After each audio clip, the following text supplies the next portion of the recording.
भूरि भूरि शुभकामनाः। स्वामी जी ने श्रूयते।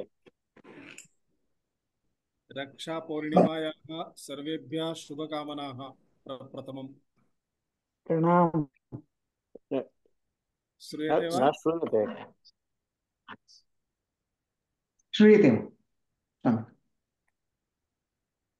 सम्यक् श्रूयते। भवतः आम् स्पीकर् कदाचित् सम्यक् करणीयं भवेत्। अहं चिन्तयामि अत्र सम्यक् अस्ति।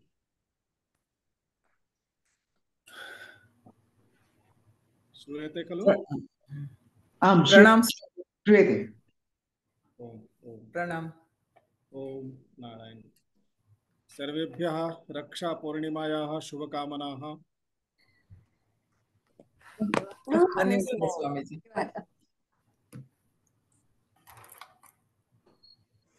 रेकॉर्डिंग स्थापितं किल?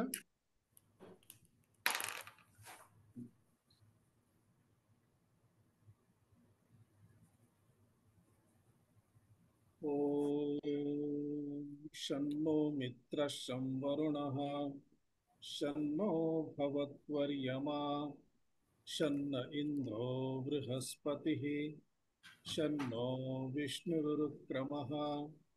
नमो ब्रह्मणे नमस्ते वायो त्वमेव प्रत्यक्षं ब्रह्मासि त्वमेव प्रत्यक्षं ब्रह्म वदिष्यामि ऋतं वदिष्यामि, वदिष्यामि सत्यं सत्यं वदिष्यामि। तन्मामवतु तद्वक्तारमवतु अवतु माम् अवतु वक्तारम्। ॐ शान्ति शान्ति शान्तिः।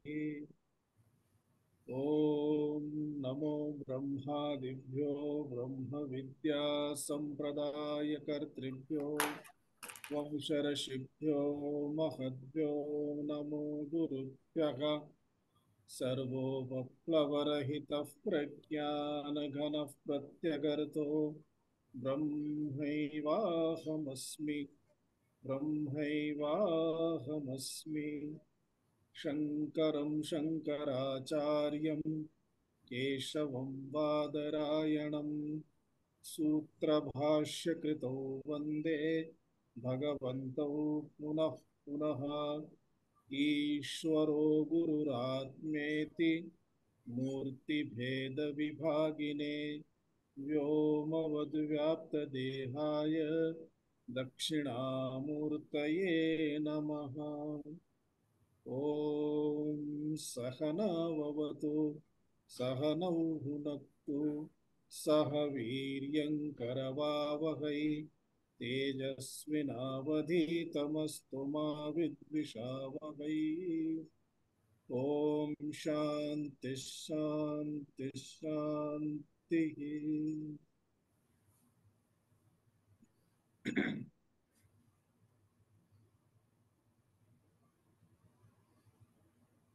अस्माकं वेदान्तशिक्षणस्य कक्षाद्वयं यथा प्रचलति, एकस्यां कक्षायाम् उपनिषत्पाठाः प्रचलन्ति, अपरस्यां कक्षायाम्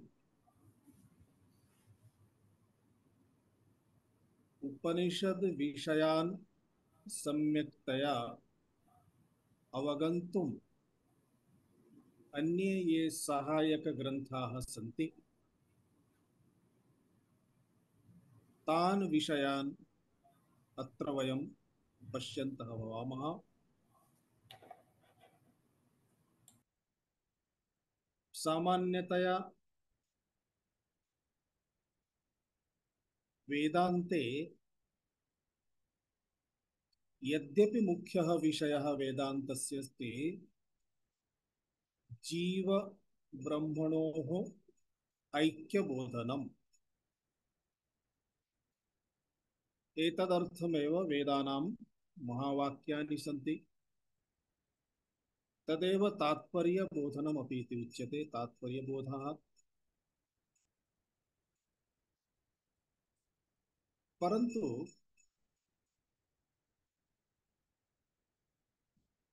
यथा सामान्य पदार्थानां बोधः इंद्रियादिभिः मनसा बुद्ध्या वा भवति, तथा आत्मनः चैतन्यस्य परमात्मनः बोधः न संभवति। तस्य कारणमस्ति आत्मा चैतन्यं ब्रह्म इति इंद्रियाणां विषयः न भवति, मनसः बुद्धेः वा विषयः न भवति। यदि सामान्य पदार्थानामिव आत्मा अपि इंद्रियादीनां विषयः भवेत्, तर्हि सामान्यतः तद्वत् ज्ञानं संभवति, परन्तु तथा नास्ति।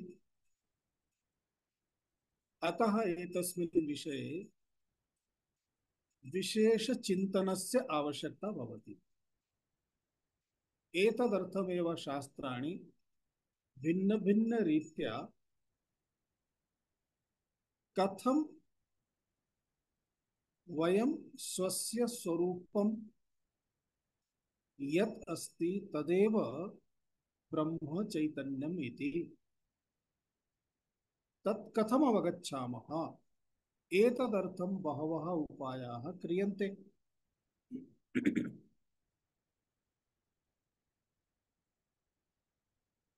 समग्र सृष्टेः वयं भागद्वयं कर्तुं शक्नुमः। एकं दृश्यं, द्वितीयं तस्य दृश्यस्य दृष्टा। वयं यत् किमपि पश्यामः तत्सर्वमपि अस्माकं कृते दृश्यं भवति। अत्र केवलं पश्यामः तदेव दृश्यम् इति तथा नास्ति। एतत् उपलक्षणमस्ति। नेत्राभ्यां यत् दृश्यते तत् दृश्यम् इति वक्तुम् इति एतद् उपलक्षणमस्ति। नेत्रम् अर्थात् चक्षुः इति एकम् इन्द्रियम् अस्ति। यथा चक्षुः इति एकम् इन्द्रियं, तथैव अन्यानि अपि श्रोत्रम् इत्यादिकमपि इन्द्रियाणि सन्ति।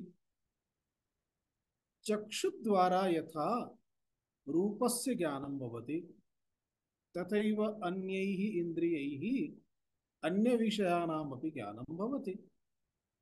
अतः यत्किमपि ज्ञानं भवति, बोधः भवति, तत्सर्वमपि दृश्यम् इति उच्यते। उदाहरणं यथा श्रोत्रेन्द्रियद्वारा अपि श्रुत्वा बोधः भवति, अतः तदपि दृश्यमेव। एवमेव रसनेन्द्रियद्वारा बोधः भवति, तदपि दृश्यमेव। त्वगिन्द्रियद्वारा बोधः भवति, तदपि दृश्यमेव। एवं यावन्ति अपि इन्द्रियाणि सन्ति, ज्ञानेन्द्रियाणि बोधस्य साधनानि सन्ति। अतः तानि सर्वाणि बोधसाधनानि प्रमाणानि इति उच्यन्ते।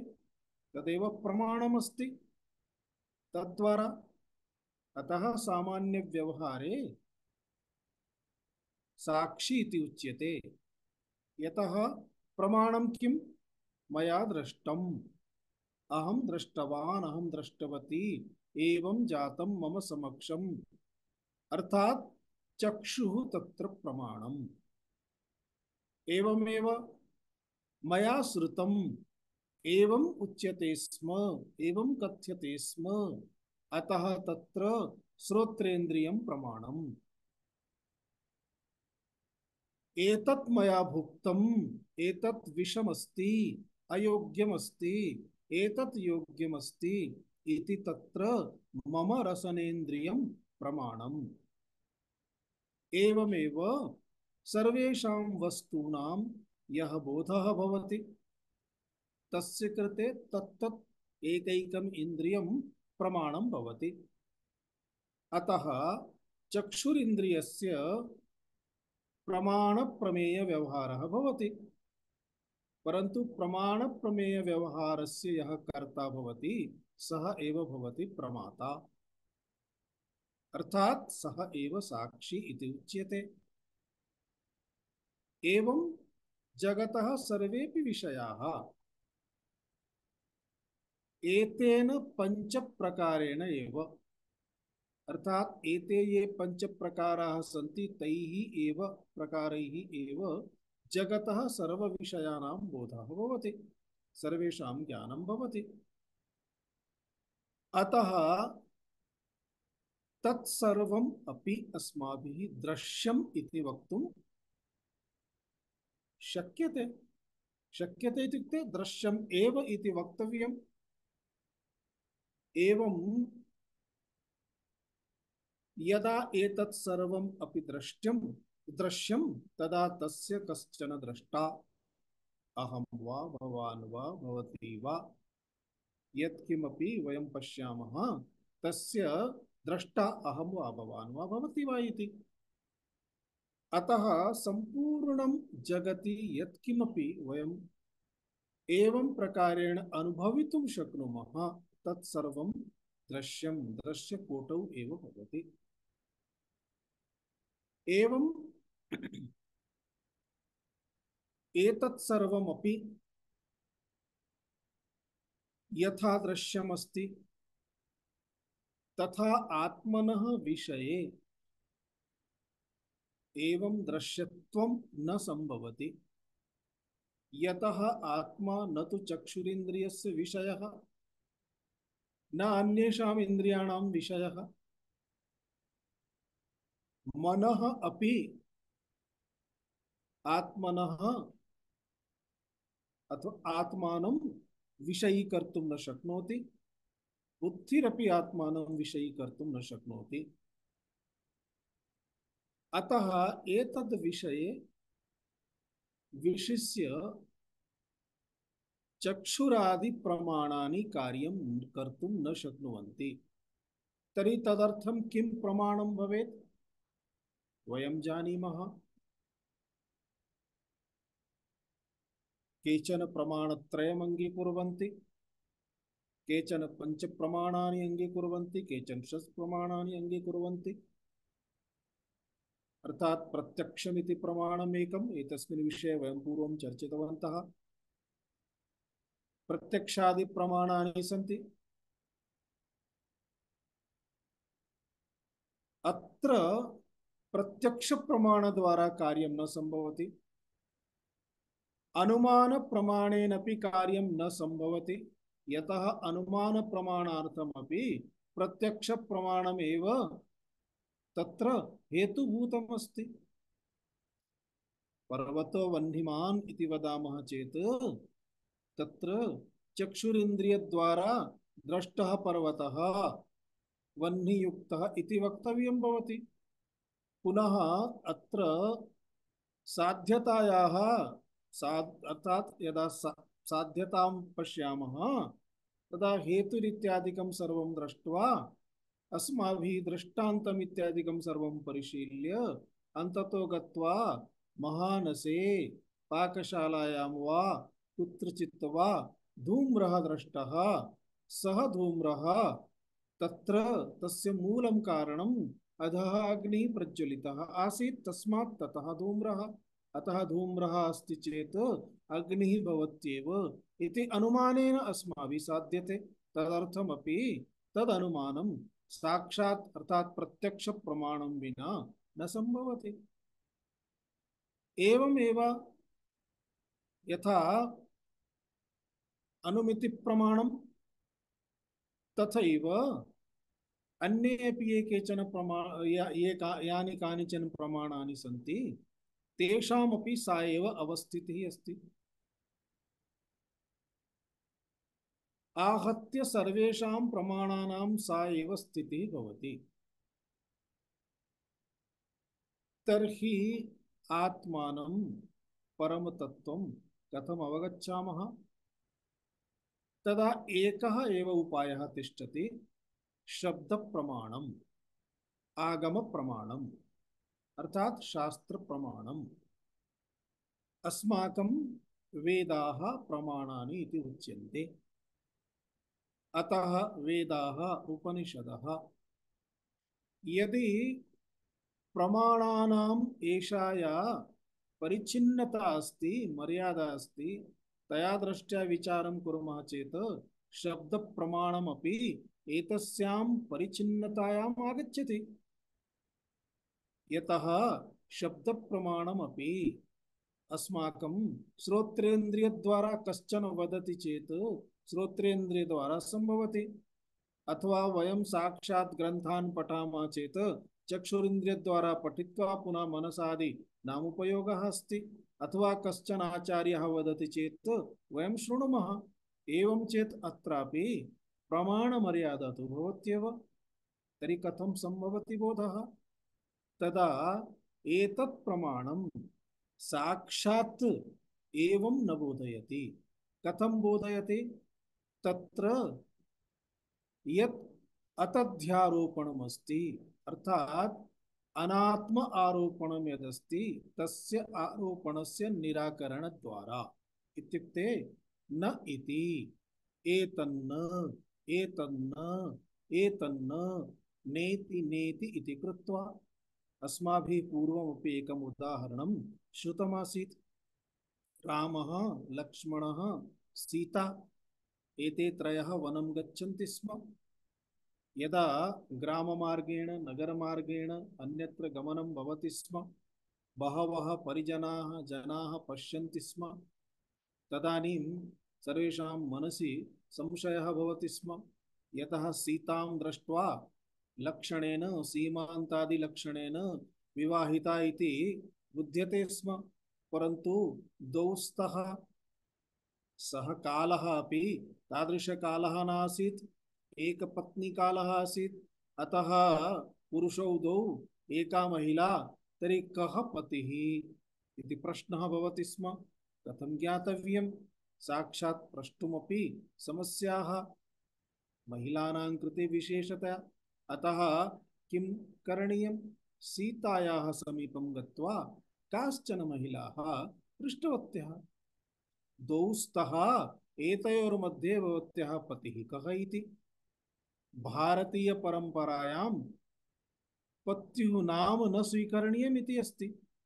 अतः कथं सूचनीयः कः पतिः इति? तदा लक्ष्मणं दर्शयित्वा वदति, एषः मम देवरः। पर्याप्तम्। एषः मम देवरः इति कथनेन द्वयोः मध्ये एकः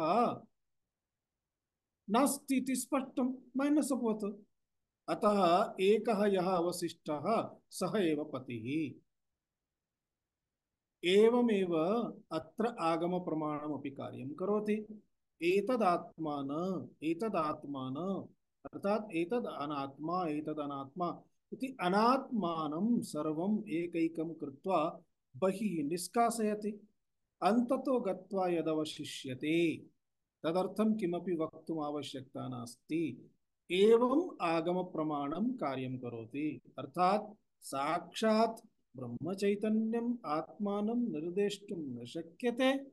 अतः एवं प्रकारेण अनात्मा यदस्ति अनात्मानं बहिः निष्कास्य, अर्थात तस्य अध्यारोपण यत् किमपि अध्यारोपणम् अस्ति तस्य अपवादं कृत्वा तदा एव य आत्मज्ञानं संभवति इति प्रक्रिया अस्ति। एवं चेत् अनात्मनः एव दर्शनम् अधिकमस्ति। यत्र कुत्रापि पश्यामः आत्मनः दर्शनं तु नास्ति एव, परन्तु आत्मानं विना अनात्मनः अपि किमपि कार्यं नास्ति। अतः अनात्म जगत् संपूर्णमपि जड़ रूपेण अस्ति। चेतनं विना कार्यं न संभवति। अतः आत्मा तु भवत्येव सर्वदा, सर्वदा विद्यमानः आत्मा, तस्य ज्ञानं कथं भवेत्? यतः वयं जगति यत्किमपि पश्यामः, अतः तदेव सर्वम् अधिकृत्य वयम् अस्माकं स्वरूपनिर्णयं कुर्मः। अहं द्रष्टा इति यदा वदामः तदा चक्षुरिन्द्रियं स्वीकृत्य अहं द्रष्टा इति वदामः। एवमेव अहम् इति यदा प्रयोगं कुर्मः तदा देहम् अधिकृत्य अहम् इति वदामः। अहं बुद्धिमान् बुद्धिमती इति प्रयोगं कुर्मः तदा बुद्धिं स्वीकृत्य अहम् इति वदामः। अहं सुखी दुखी यदा वदामः तदा मनः स्वीकृत्य अहं सुखी दुखी इति वदामः। अतः सर्वव्यवहार दृष्ट्या यतः इंद्रियाणाम् इंद्रियादीनां द्वारा एव व्यवहारः अस्ति, अतः व्यवहारम् अधिकृत्य अहं व्यवहारकर्ता इति भवामि। अतः अनात्मानम् अधिकृत्य एव मम बोधः अस्ति। एवं चेत् जगतः सर्वविषयान् स्वीकृत्य अहम् इति बोधः अस्माकम् इति वक्तुं शक्यते।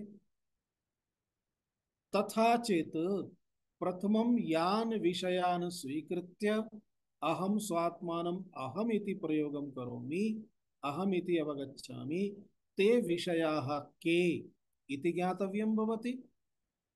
किमर्थं कथम् एवं समभवत् कथं जातं तदपि ज्ञातव्यं भवति। तेषां परिहारः कथं कर्तव्यः तदपि ज्ञातं भवति। एवं चेत् अत्र केचन षड् विषयाः शास्त्रेषु निर्दिश्यन्ते। प्रथम विषयः अस्ति जीवः, अर्थात् जीवः कः, जीवस्य स्वरूपं किम्, जीवः यः उच्यते सः संसारित्वं कथं प्राप्नोति, जीवस्य संसारित्वं कथम् आगच्छति, जीवः बन्धनं कथं प्राप्नोति, जीवस्य शुद्ध स्वरूपं किम्, वाच्यार्थः कः, लक्ष्यार्थः कः इत्यादि विषयाणां स्पष्टता आवश्यकी भवति। अतः जीवः इत्युक्ते त्वं पदार्थ विवेकः शास्त्रेषु क्रियते। यथा जीवः तथैव जीवस्य पुरतः अनात्मानं सर्वम् अनात्मा यदस्ति तत्सर्वं स्वीकृत्य एव जीवः आत्मानं जानाति।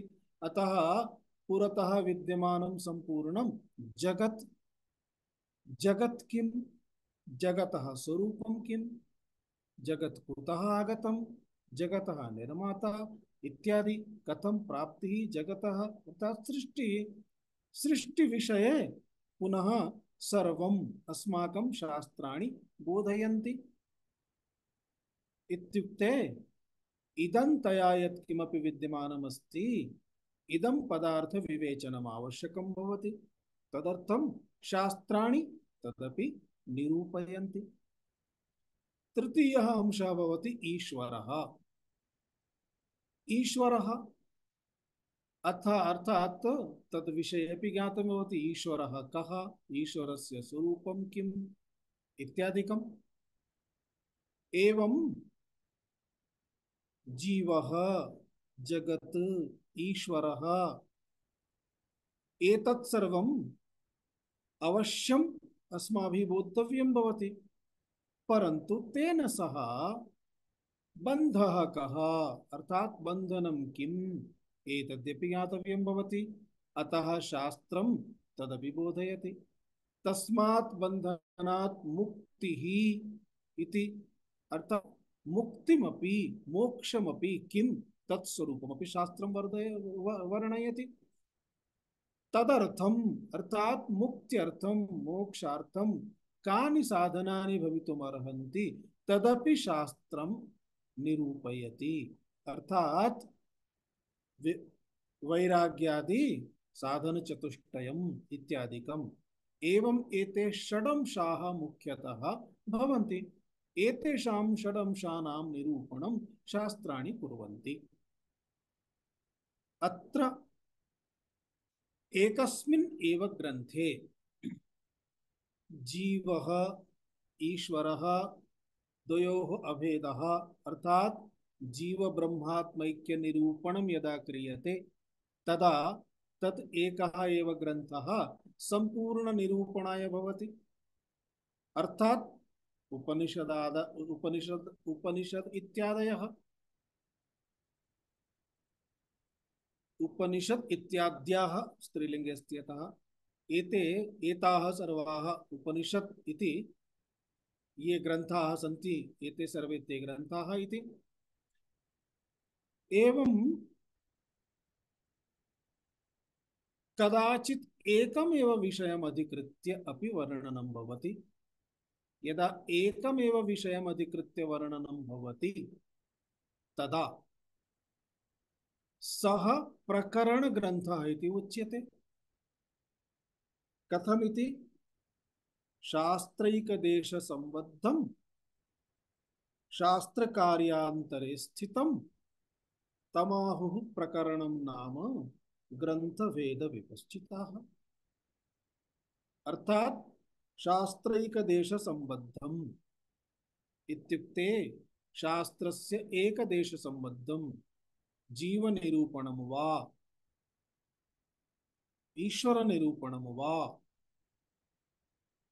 बंध मोक्ष निरूपणं वा इति किमपि एकं विषयं कमपि एकं विषयं स्वीकृत्य यदा निरूपणं क्रियते तदा प्रकरणम् इति उच्यते। सः ग्रन्थः प्रकरण ग्रन्थः इति उच्यते। तत् प्रकरण ग्रन्थः अथवा प्रमाण प्रमेय ग्रन्थः कश्चन भवति, प्रक्रिया ग्रन्थः वा इति एवं भिन्न भिन्न नामानि तस्य भवन्ति। एतदपि प्रकरण ग्रन्थादयः ये सन्ति ते किं कुर्वन्ति? सामान्यतः अज्ञान निवृत्त्यर्थम अस्माकं वेदाः स्मृतयः उपनिषदः एतेषां प्रवर्तनमस्ति। परन्तु यद्यपि ज्ञानं श्रवण द्वारा भवति तथापि आत्म साक्षात्कृति पर्यन्तम अवगति पर्यन्तम ज्ञानमेव यावत् कालं नास्ति तावत् कालं मुक्ति ही न संभवति।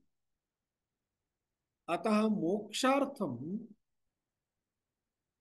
ज्ञाने इत्युक्ते आत्मज्ञाने आत्म साक्षात्कारे केचन प्रतिबन्धाः भवन्ति।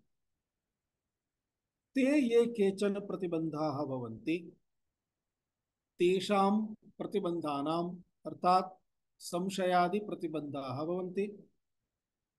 विद्यारण्य स्वामिनः एकेन श्लोकेन प्रतिबन्धानां निरूपणं कुर्वन्ति। प्रतिबन्धो वर्तमानो विषयासक्ति लक्षणः प्रज्ञामान्द्यं कुतर्कश्च विपर्यय दुराग्रहः इति प्रतिबन्धाः सन्ति। अर्थात वर्तमानः प्रतिबन्धः कीदृशः भवति? विषयासक्ति लक्षणः इत्युक्ते विषयेषु अस्माकं सर्वेषाम् आसक्तिः भवति। वयं भोगं विषयं तत्सर्वं प्राप्तुमिच्छामः, सुखम्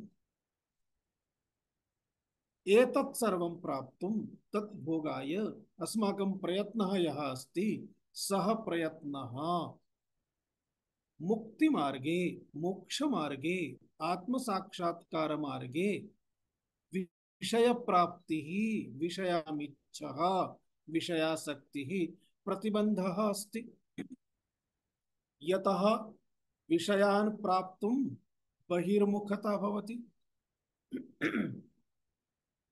ब्रह्मात्म ज्ञानाय बहिर्मुखता न प्रत्यगात्मभिमुखता आवश्यकी अस्ति। प्रत्यगात्मानं प्रति अंतर्मुखता आवश्यकी अस्ति। सर्वविषयाणां त्यागः अपेक्षितः अस्ति।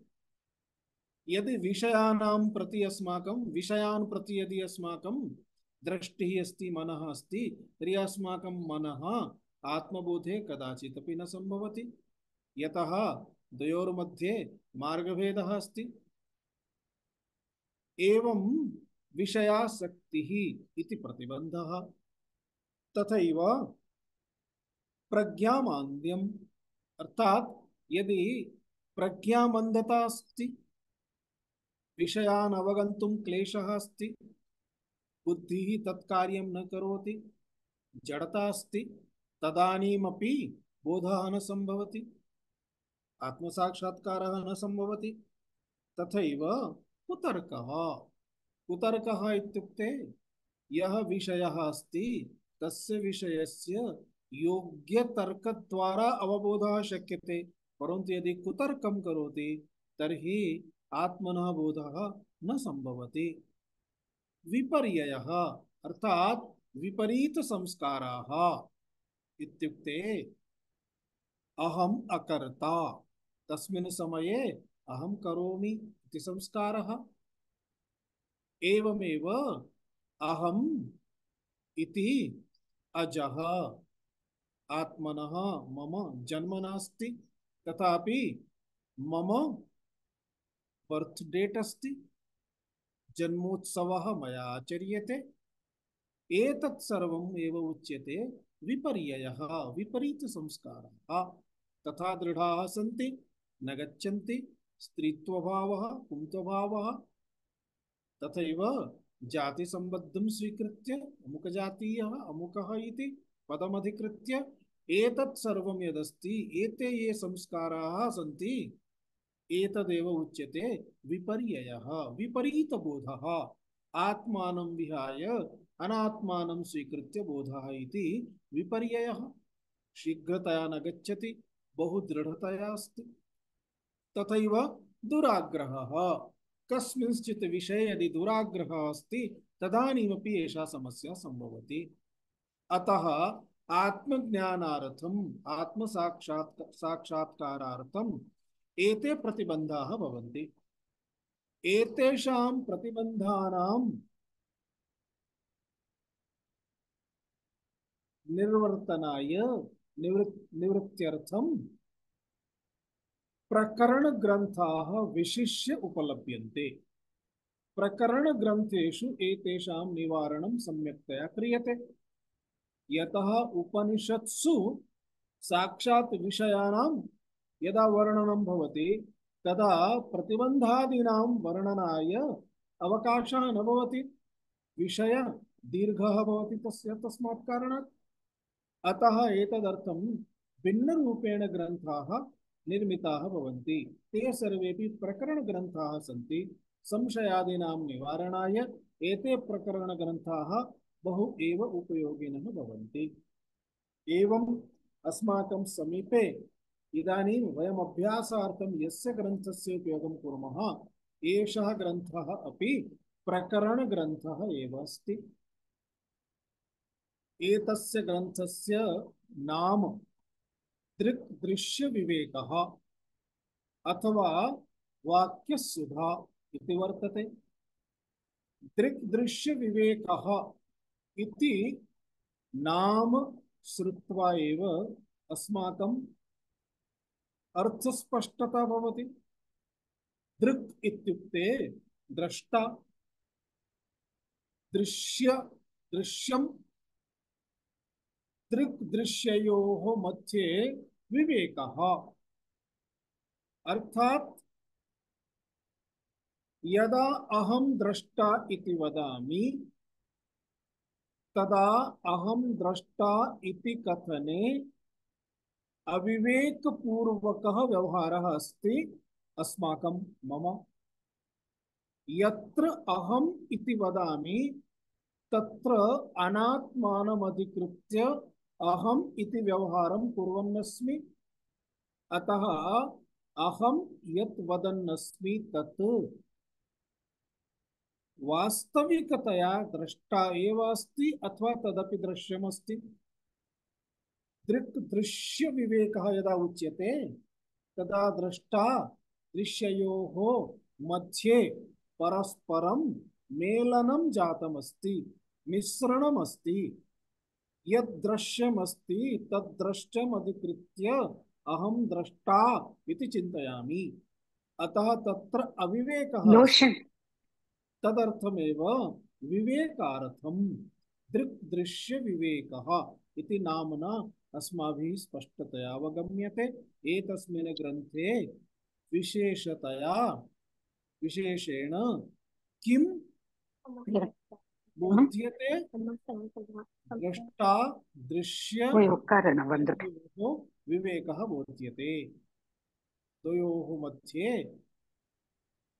आत्मनि अनात्मनः यदारोपणमस्ति तदारोपणं स्वीकृत्य एव अहम् इति व्यवहारः अस्ति। तस्य आरोपणस्य நீ निर्वर्तनं சொன்னதுக்கு பார்க்க வேண்டாம் பின்ன शास्त्रम्। சொன்னது கேட்கறது இருந்தா பாரு वसंता भगिनी भवती म्यूट करोतु।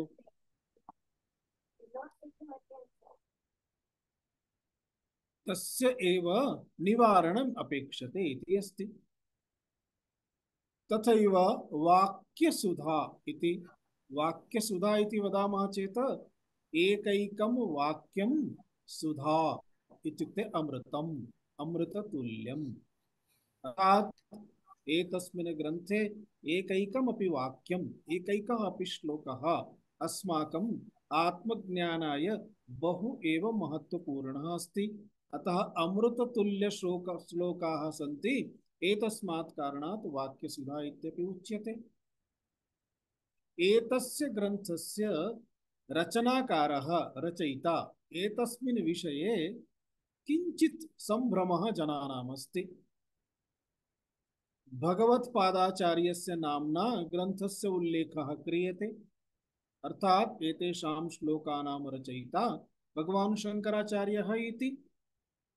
परन्तु श्लोकान् यदा पश्यामः वर्णनशैलीं यदा पश्यामः एतत् सर्वं दृष्ट्वा एषः ग्रन्थः विद्यारण्यस्वामिना इति प्रतीयते।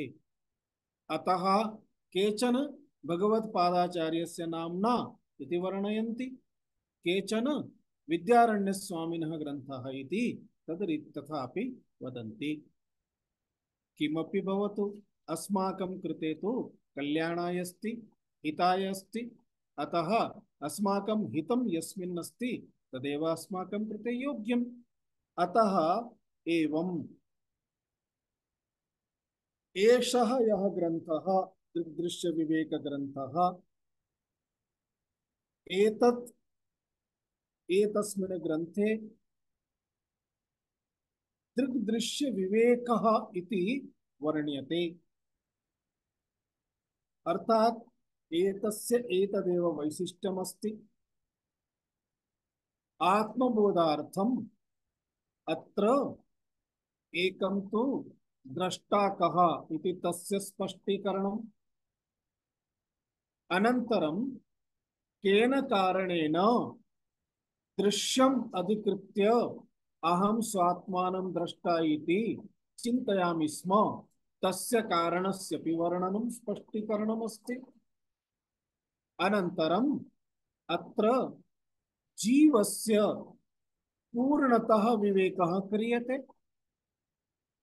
तथा एषः अहं कथं साक्षात्कारं कर्तुं शक्नोमि तस्य उपायः अर्थात षड्विध ध्यान प्रक्रिया अपि वर्ण्यते। ध्यानं कथं करणीयं तस्य षड् प्रकाराः निरूप्यन्ते। एवम् आहत्य एतस्मिन् ग्रन्थे जीवः जगत् इत्यनयोः वर्णनद्वारा जीवस्य पूर्णतया विवरणद्वारा अहं कः इति यथा बोधः भवेत् आत्मसाक्षात्कारस्य प्रक्रिया अत्र निरूप्यते। अतः एषः ग्रन्थः प्रक्रिया ग्रन्थः अपि इति उच्यते। एवं एषः एयः ग्रन्थः प्रक्रिया ग्रन्थः। एतस्य ग्रन्थस्य वयम् अद्यारभ्य अध्ययनं करिष्यामः। भवन्तः सर्वे पुस्तकं स्वीकृतवन्तः स्युः इति चिन्तयामि। अतः पुस्तकम् अधिकृत्य वयं किञ्चित् आरम्भं कुर्मः।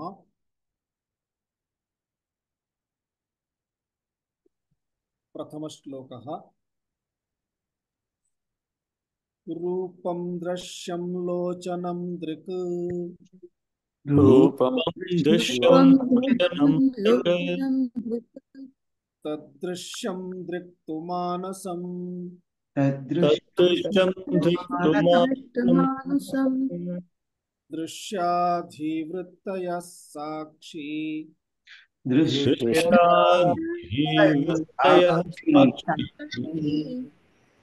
दृगेव न तु दृश्यते। ऋगे न दृश्यते रूपं दृश्यं लोचनं दृक् तदृश्यं मानसम् दृश्याधिवृत्तयः साक्षी दृगेव न दृश्यते। एतस्मिन् ग्रन्थे यावन्तः अपि श्लोकाः सन्ति बहु उत्तमाः सन्ति। अहम् अध्ययनसमये सर्वान् श्लोकान् कण्ठस्थीकृतवान् आसम्। मम तात्पर्यम् अवगतवन्तः स्युः। भवद्भिः सर्वे श्लोकाः यदि कण्ठस्थीक्रियन्ते तर्हि बहु समीचीनम्। यदि सर्वान् श्लोकान् कर्तुं न शक्नुवन्ति तर्हि मुख्यतः केचन श्लोकाः सन्ति, तान् अहं मध्ये वदिष्यामि। एषः बहु उपयोगी अस्ति। अतः अन्यूनं ते श्लोकाः वा कंठे स्थिताः भवन्तु, कंठस्थाः भवन्तु इति अहं भावयामि। एषः प्रथमः श्लोकः अपि तादृशः एव बहु प्रसिद्धः श्लोकः अस्ति, सर्वत्र उदाह्रियते। एकैकं पदं पूर्वं पश्यामः।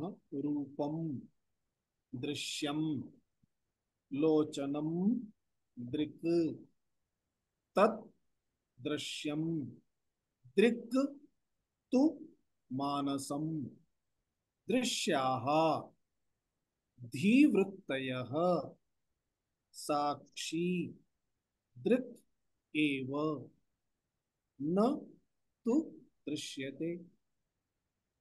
अन्वयः रूपं दृश्यं लोचनं दृक् तद्दृश्यं दृक् तु मानसम् धीवृत्तयः दृश्याः साक्षी तु दृक् एव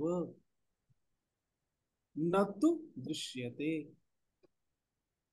एवमेव सरलः अस्ति अन्वयः अपि। बहु सरलः श्लोकः अस्ति, परन्तु अर्थः गभीरः अस्ति। रूपं दृश्यं यत्किमपि पश्यामः, उदाहरणं यथा भवतां पुरतः किं दृश्यते?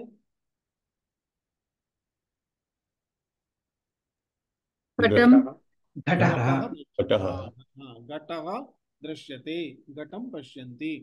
इदानीं घटः एतस्य रूपमस्ति, आकारः अस्ति, अतः रूपं दृष्ट्वा घटः इति उक्तम्। इदानीं घटं घटः इति बोधः अभवत्। कथम् अभवत्? केन माध्यमेन? किं प्रमाणं? चक्षुरिन्द्रियं प्रमाणमस्ति। अतः चक्षुरिन्द्रियद्वारा घटस्य अवबोधः अभवत्। यदि कश्चन प्रज्ञाचक्षुः अस्ति, तस्य बोधः भवति वा? तस्य बोधः न भवति। यदि तस्य हस्ते स्थापयामः, हस्तस्पर्शं करोति चेत् बोधः भवति खलु? घटः इति बोधः भवति स्पर्शद्वारा। त्वगिन्द्रियद्वारा अपि पदार्थबोधः भवति स्पर्शद्वारा। परंतु घटस्य वर्णः कः रूपं किम् इति बोधः भवेत् वा त्वगिन्द्रिय द्वारा न भविष्यति। अतः चक्षुरिन्द्रियस्य अपूर्वता अस्ति। कः वर्णः किं रूपम् इति ज्ञापयितुं चक्षुरिन्द्रियस्य अपूर्वता अस्ति। चक्षुरिन्द्रियद्वारा कोमलं वा कर्कशं वा इति वयम् अवगन्तुं न शक्नुमः, परन्तु कोमलतां कर्कशताम् अवगन्तुं त्वगिन्द्रियं यदस्ति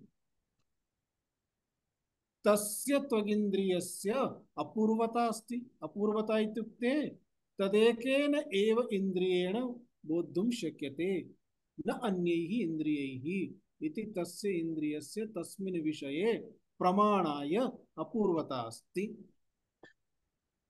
एवं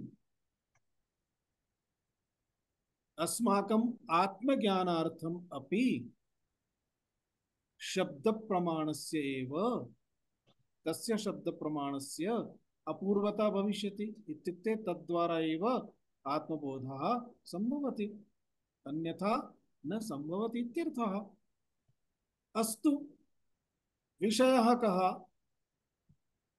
चक्षुरिन्द्रियद्वारा रूपबोधः भवति।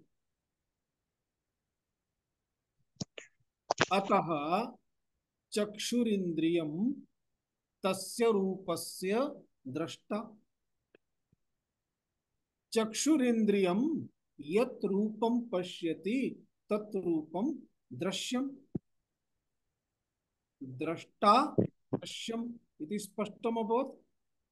आचार्यः तदेव वदति, रूपं दृश्यम्। यत्किमपि रूपमस्ति तत् दृश्यम्। द्रष्टा कः? लोचनं दृक्, चक्षुः द्रष्टा इति। अत्र इन्द्रियादि विषये एव किंचित विचारं कुर्मः। चक्षुः द्रष्टा यदा उच्यते,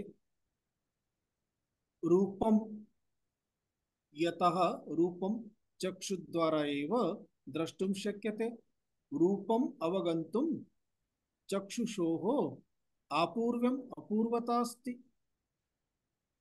इदानीम् अहं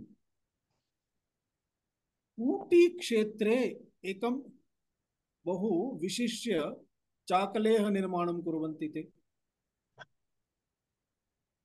भारते ऊटी क्षेत्रे चाकलेह निर्माणं कुर्वन्ति, उत्तमं कुर्वन्ति। तत्र अन्य पदार्थान् न स्थापयन्ति, शुद्धं भवति। एकैकं चाकलेहं भवतां सर्वेषां हस्ते ददामि। अनन्तरं कथमस्ति इति, अर्थात् स्वादः कथमस्ति इति हस्ते स्वीकृत्य चक्षुद्वारा दृष्ट्वा वदन्तु इति पृच्छामि चेत् भवन्तः वक्तुं शक्नुवन्ति? न शक्नुयुः। तदर्थं किं करणीयं भवति? खादनीयं भवति, जिह्वायाः उपरि स्थापनीयं भवति। जिह्वायाः उपरि स्थापयित्वा अनन्तरं वदन्ति, तदा चक्षुः द्रष्टा इति वक्तुं शक्यते। चक्षुः द्रष्टा इति वक्तुं न शक्यते, यतः चक्षुद्वारा तस्य बोधः न अभवत्। तदा द्रष्टा कः? जिह्वा द्रष्टा इति भवति खलु। स्वादेन्द्रियं द्रष्टा भवति, अर्थात् जिह्वा, स्वादेन्द्रियं जिह्वा अस्ति, जिह्वा द्रष्टा। एवमेव चक्षुद्वारा गंगाजलं दृश्यते, परंतु गंगाजलं दृष्ट्वा यथा समुद्रजलमस्ति तथैव विचिन्त्य कूर्दनं करोति। समुद्रजले स्थातुं शक्यते, गंगाजले स्थातुं न शक्यते, बहु शीतलम्। अतः गंगाजलं तु चक्षुद्वारा द्रष्टुं शक्यते, परन्तु गंगाजलस्य शीतलता चक्षुद्वारा ज्ञातुं शक्यते नैव, स्पर्शेन्द्रिय द्वारा त्वगिन्द्रिय द्वारा ज्ञातुं शक्यते। अतः तत्र द्रष्टा कः अभवत्, ज्ञाता कः अभवत्, त्वगिन्द्रियम्। यदि द्रष्टा निरन्तरं परिवर्त्यते तर्हि सः द्रष्टा इति वक्तुं न शक्यते। वारं वारं साक्षि परिवर्तनं भवति चेत् सः साक्षी इति बोधः न भवति। अतः द्रष्टा द्रष्टा एव भवति, द्रष्टुः परिवर्तनं नैव संभवति। अतः चक्षुः द्रष्टा इति इदानीं संशयः अभवत्। चक्षुः द्रष्टा इति वक्तुं संशयः अभवत्। तर्हि यदि चक्षुः द्रष्टा इति स्पष्टतया वक्तुं न शक्यते तर्हि एतद् यत् कथनम् अस्ति रूपं दृश्यं तत्तु सम्यक्, परन्तु लोचनं दृक् इति सम्यक् नास्ति। सम्यक् नास्ति इति कथनं पर्याप्तं नास्ति। तत् सम्यक् नास्ति इति यथा एकया दृष्ट्या चिन्तनं कृतं वारं वारं द्रष्टुः परिवर्तनं भवति चेत् सः द्रष्टा इति वक्तुं न शक्यते इति एकं। तर्हि सः द्रष्टा नास्ति एतस्य कृते अपि अन्यः अपि कश्चन उपायः आवश्यकः। अतः सः द्रष्टा कदा भवति, यदा सः स्वयं दृश्यं न भवति तदा। केवलम् एतत् एकम् उक्त्वा यत् द्रष्टुः परिवर्तनम् अस्ति तस्मात् एषः द्रष्टा न इति कथनं पर्याप्तं नास्ति। परन्तु यदि द्रष्टा स्वयं दृश्यं भवति तर्हि 100% सः द्रष्टा नैव इति स्पष्टं भवति। अतः तदर्थं किं करणीयं भवति, इन्द्रियादीनि यानि सन्ति, अर्थात् कदाचित् जिह्वायाः उपरि किमपि बहु कटु पदार्थं स्थापयति, अनन्तरं मधुरं खादति अथवा लावणिकं खादति, तदा माधुर्यस्य बोधः सम्यक् न भवति, लावणिकस्य बोधः लवणस्यापि बोधः सम्यक् न भवति। यदा सम्यक् न भवति तर्हि तस्य कारणं किं, तत् कथम् अभवत्, जिह्वा द्वारा बोधः न प्राप्तः। बहूनां नासिका कदाचित् बहु तीव्रा भवति, दूरं कुत्रचित् पाकशालायां यदि पाकः क्रियते गन्धः आगच्छति, घ्रात्वा एव वदति किं निर्माणं प्रचलति इति। कदाचित् किं भवति, केनचित् कारणेन पीनसकारणेन इति चिन्तयामः, बहु पीनसः अभवत्, अनन्तरं पुरतः संस्थाप्य अपि कः गन्धः इति अवगन्तुं न शक्यते। गन्धः अवगम्यते, गन्धः अवगन्तुं न शक्यते इति निर्णयं नासिका करोति वा, नास्ति। नासिका इति निर्णयं न करोति, इति निर्णयं केन क्रियते, मनः करोति। अतः अत्र किम् अभवत्, तथैव चक्षुरिन्द्रियविषये अपि अस्ति, त्वगिन्द्रियविषये अपि अस्ति। प्रज्ञाचक्षुः कश्चन चक्षुद्वारा निर्णयं कर्तुं न शक्नोति, अतः सः मनसा निर्णयं करिष्यति। कुत्रचित् किमपि अघटितं घटितं यत्किमपि अस्ति तस्य निर्णयं मनः करोति। द्वितीयं प्रत्यक्षं, बहु प्रसिद्धम् उदाहरणम् अस्ति। वयम् आरम्भतः उपनेत्रं स्थापयामः इति अस्ति, नास्ति। गच्छता कालेन द्रष्टुं कष्टं भवति, अतः उपनेत्रं स्वीकर्तुं गच्छामः। वैद्यसमीपं यदा उपनेत्रं स्वीकर्तुं गच्छामः तदा वैद्यः परीक्षणं करोति। यदा वैद्यः परीक्षणं करोति तदा वैद्यः द्विधा परीक्षणं करोति। एकं यन्त्रद्वारा अपि करोति, द्वितीयं प्रत्यक्षमपि करोति। यन्त्रद्वारा यदा परीक्षणं करोति तदा यन्त्रं निर्णयं करोति, तदा यन्त्रं निर्णयं करोति। अतः निर्णेता अन्यः कश्चन। यदि अन्यः कश्चन निर्णयं करोति अस्माकं चक्षुरिन्द्रिय विषये, तर्हि चक्षुरिन्द्रियं कथं द्रष्टा भवति? यः द्रष्टा सः एव निर्णयकर्ता भवेत्। एकं। द्वितीयं, सामान्य व्यवहार दृष्ट्यापि यदा निर्णयं करोति, एकैकं काचं स्थापयति, अनन्तरं पृच्छति कथं दृश्यते, पठतु सम्यक् अस्ति। द्वितीयं स्थापयति, इदानीं पूर्वमासीत् तत् सम्यक् वा एतत् सम्यक्। तृतीयं स्थापयति, पुनः पृच्छति किं सम्यक् आसीत्, एतत् सम्यक् अस्ति अथवा पूर्वं। तदा न न न पूर्वमासीत् तत् सम्यक् आसीत् इति निर्णयं कः करोति? चक्षुः करोति वा? नास्ति। अर्थात् वैद्यः अपि न करोति, तस्य निर्णयं वयं कुर्मः।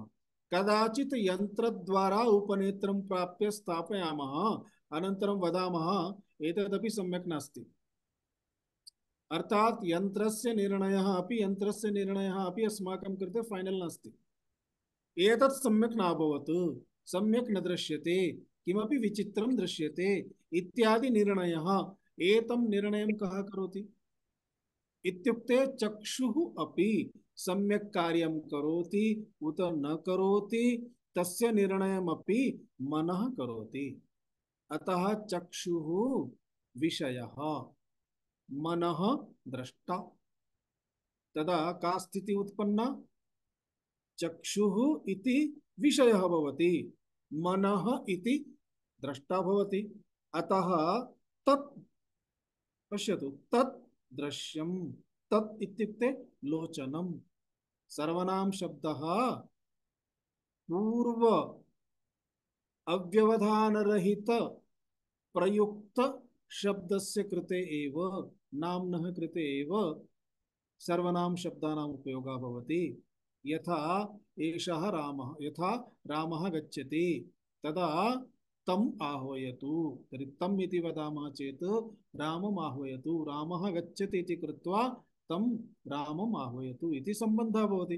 तथा तत् दृश्यं, तत् इत्युक्ते लोचनं। लोचनं तत्र दृश्यमस्ति।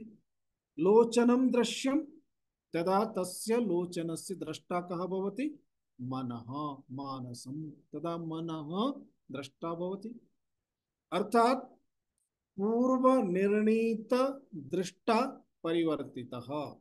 पूर्वं यस्मै द्रष्टा इति उच्यते स्म सः इदानीं दृश्यकोटौ अस्ति। इदानीं यः द्रष्टा अस्ति सः तत् मनः। इदानीं मनः अस्ति, तस्मिन् विषयेपि विचारं कुर्मः।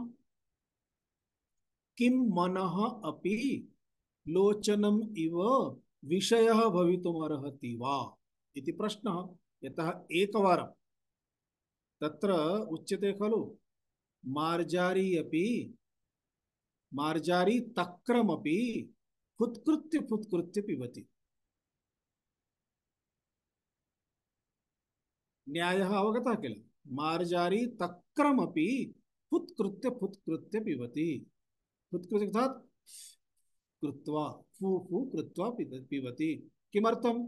एकवारं क्षीरं पातुं गतवती, क्षीरं बहु उष्णमासीत्, जिह्वा दग्धा अभवत्। अनन्तरं यदा कदापि पातुं गच्छति तदा तक्रं तु उष्णं न भवति, क्षीरं भवितुमर्हति, तथापि तक्रमपि सा फुत्कृत्य एव पिबति। तथैव अस्माकमपि स्थितिः अस्ति। एकवारं वयं दोषं कृतवन्तः, लोचनं द्रष्टा इति उक्तवन्तः, दृक् इति। अतः द्वितीयवारं सम्यक् परिशीलनं कृत्वा, यथा आपणं गच्छति अनन्तरं वस्तूनां क्रयणं करोति चेत् किं चिन्तयति? पूर्वम् अस्माकं सम्यक् नागतम्, अतः सम्यक् परीक्ष्य स्वीकरणीयं। तथैव अस्माकम् आत्मनः विषये अपि अस्ति, सम्यक् परीक्षणं करणीयं भवति। अतः सम्यक् परीक्षणं वयम् आगामिनि कक्षायां करिष्यामः। ॐ पूर्णमदः पूर्णमिदं पूर्णात् पूर्णमुदच्यते पूर्णस्य पूर्णमादाय पूर्णमेवावशिष्यते। ओम शांति शांति शांति। हरिः ओम श्री गुरुभ्यो नमः। हरिः ओम। आगामिन्यां कक्षायाम् इति मम उच्चारणे दोषः अभवत्। आगामिन्यां कक्षायाम् आगामिनी न। तर्हि मिलामः। धन्यवादः। धन्यवादः स्वामीजी। धन्यवादः महोदय। धन्यवादः।